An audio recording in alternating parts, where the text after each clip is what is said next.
Jehan Berman, bonjour, Boker Tov.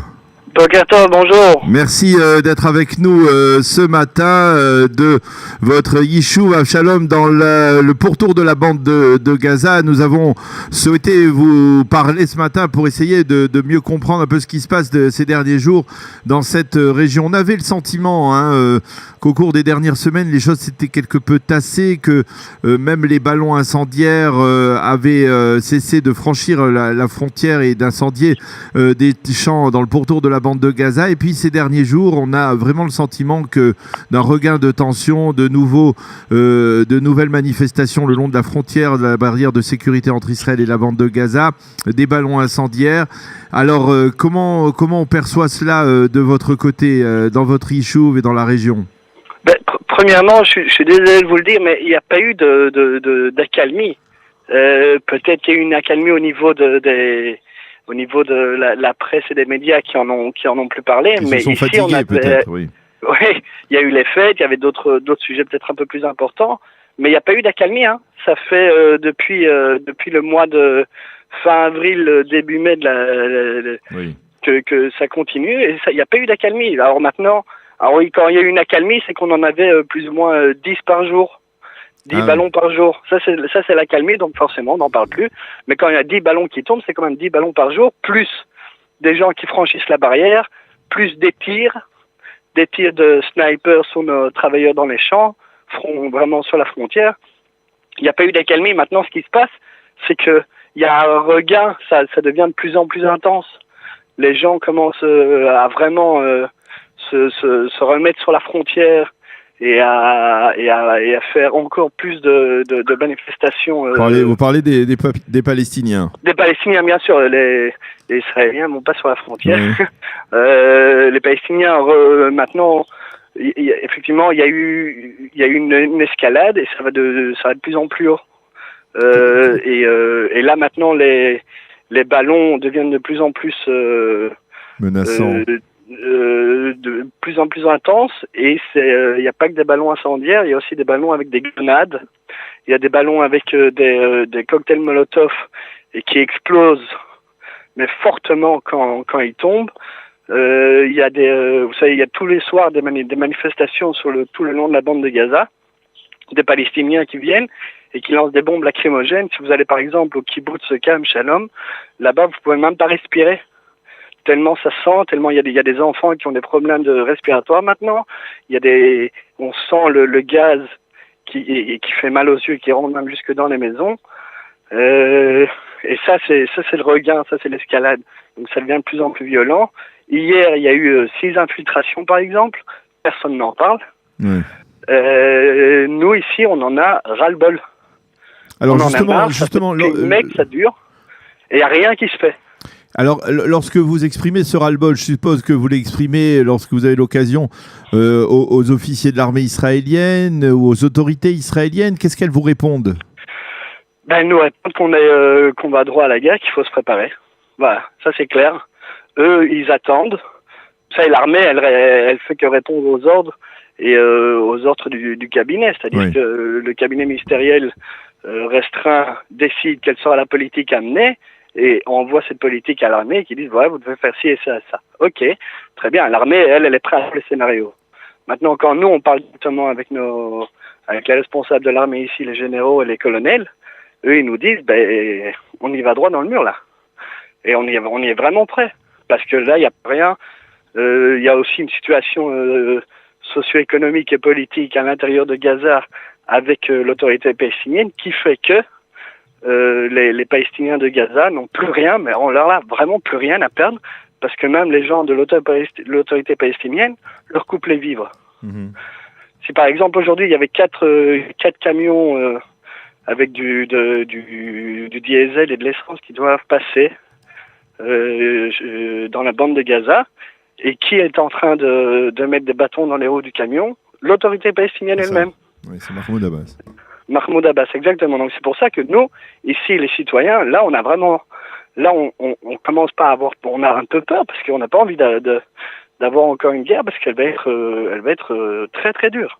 Est-ce qu'il y a des démarches qui sont prises au niveau des habitants pour essayer de mieux comprendre, ou en tout cas de faire bouger les choses, de faire en sorte que quelque part on arrive à régler une fois pour toutes ce problème? Vous savez, on a essayé de faire des manifestations il y a cela dans le courant du mois d'août. Oui.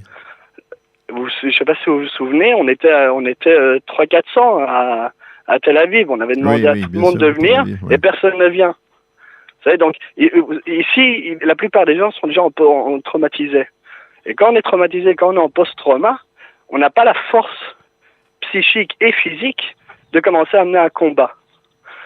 Donc forcément, nous, les citoyens d'ici, on ne va pas commencer à aller à Tel Aviv pour faire essayer de bouger les choses.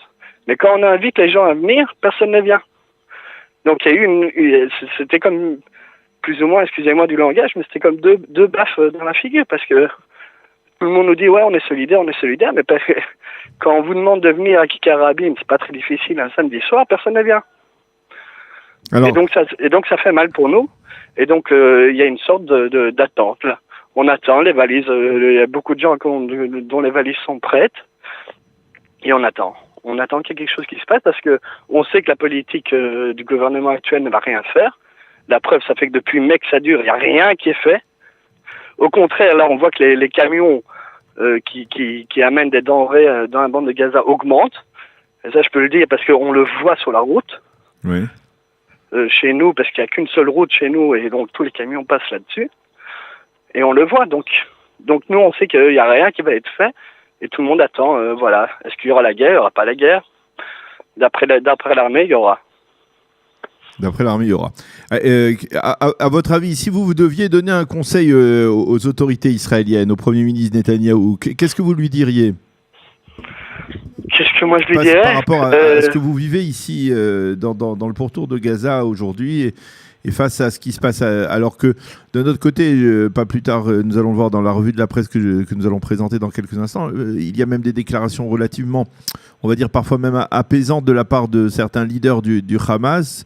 C'est en première page du Yediot Aharonot. Yehia Sinwar affirme qu'il ne veut pas la guerre. Est-ce que, alors que d'un côté le Hamas dit qu'il ne veut pas la guerre, de l'autre côté les Israéliens ne souhaitent pas aussi de confrontation, et pourtant finalement, vous le dites, on semble s'acheminer vers cette issue difficile. Moi, mon vécu ici, ça fait 15 ans que j'habite dans les pourtours de la bande de Gaza, et ça fait près de 18 ans que je suis ici en Israël. Je sais que, d'un point de vue de la diplomatie arabe, faut pas écouter ce qu'ils disent, faut voir ce qu'ils font. Mmh. C'est ça qui compte. Parce qu'ils peuvent dire oui, on est pour la paix, oui, on fait une accalmie, mais sur le terrain, c'est tout le contraire. Donc c'est ça qu'il faut regarder. C'est pas ce qu'ils disent. C'est pas comme la diplomatie européenne qui, effectivement, quand ils disent quelque chose, alors oui, ça suit derrière normalement. Ici, pas du tout. Ici, ils peuvent dire oui, on reconnaît Israël, et pourtant tous les jours ils viennent manifester qu'ils vont libérer et chasser tous les Juifs à la mer.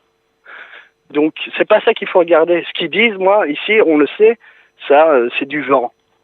Ce qu'il faut voir, c'est ce qu'ils font, c'est ce qui se passe sur le terrain. Et ce qui se passe sur le terrain, pour l'instant, c'est 6000 personnes qui se rassemblent, des Palestiniens qui se rassemblent sur des points stratégiques tout le long de la frontière, et qui brûlent, et qui lancent des cocktails Molotov, et qui lancent des bombes lacrymogènes, et qui continuent avec leurs ballons, mais tous les jours. Tous les jours, encore hier, il y a un ballon qui est tombé vraiment juste à côté de notre village, et il y a eu une explosion, parce que c'est pas des ballons avec un petit cocktail Molotov, comme je l'ai dit, c'est des ballons avec des engins explosifs. Et puis, quand ils tombent, ça fait une détonation, mais énorme. Énorme. Et si ça tombe dans un jardin, ça peut tuer des enfants. Et ça va arriver, hein. Si on fait rien, tôt ou tard, ça va payer, quoi. Leurs ballons vont payer et il y aura des morts de notre côté. Alors, je vous le répète, si vous deviez adresser un message à Netanyahou. Vous savez, moi, je suis pas dans le secret du cabinet. Je connais pas toutes les cartes. Moi, je suis un simple agriculteur ici et j'habite ici. Si moi, je devrais donner un conseil, c'est qu'ils mettent une fois pour toutes fin à tout ça. Comment? C'est lui qui, ça fait plus de 10 ans qu'il nous le dit, qu'il a les clés en main et qu'il sait comment faire. Mais qu'il le fasse alors déjà. Parce que là, nous, on arrive au bout. Hein. Nos résiliences, c'est à bout. On n'a plus de force, on n'a plus rien. On est crevé, on on est tous traumatisés et ça continue, quoi. Et le traumatisme s'accentue parce qu'il n'y a rien qui est fait. On est vraiment comme des laissés pour compte ici. Et ça fait mal, ça. Ça fait encore plus mal que les ballons parce qu'on se dit, mais quoi, on souffre et ça change rien, quoi. Là, alors les ballons, c'est pas grave. On n'en parle pas. De temps en temps, comme maintenant, comme il y a un petit regain de violence, on en reparle. Ça fait quelques items sur les médias et puis après, c'est bon. On passera à autre chose dès qu'il y aura quelque chose de plus intéressant. Vu que bientôt, il y aura les élections, on va nous oublier. Les élections sont de nouveau en première phase des médias. Nous, on a envie que ça s'arrête. Je pense pas qu'une guerre va amener la solution. Je pense qu'il faut donner toutes les forces possibles aux Palestiniens qui veulent eux aussi chasser le Hamas et vivre en paix et se dire c'est bon, on arrête, Israël est là, on va pas le chasser, on arrête notre fantasme, on construit notre pays. À partir du moment où ces gens-là descendront dans la rue et chasseront le Hamas parce qu'on va pas le chasser à coups de bombe, ça c'est sûr, à ce moment-là, peut-être qu'on aura une opportunité, une chance de pouvoir nous vivre en paix de notre côté. Eh bien, je crois qu'on a bien compris le message. C'était très important de discuter avec vous parce que effectivement, vu de Jérusalem, on a un peu l'impression, c'est vrai, que les choses se tassent, les choses se calment et que finalement, bon, il y a des hauts et des bas, mais que là, on était relativement dans une période plutôt calme. Et, vous venez de nous expliquer que c'est pas du tout le cas. Et je crois que cette sonnette d'alarme que vous venez de tirer, eh bien, elle était importante. Il était important de l'écouter. Je vous remercie, Jeanne Berman, de nous avoir fait partager donc vos sentiments et vos appréciations. Merci beaucoup et on vous souhaite beaucoup de courage dans le pourtour de la bande de Gaza et une bonne journée. Shalom. Merci à vous. Merci, shalom.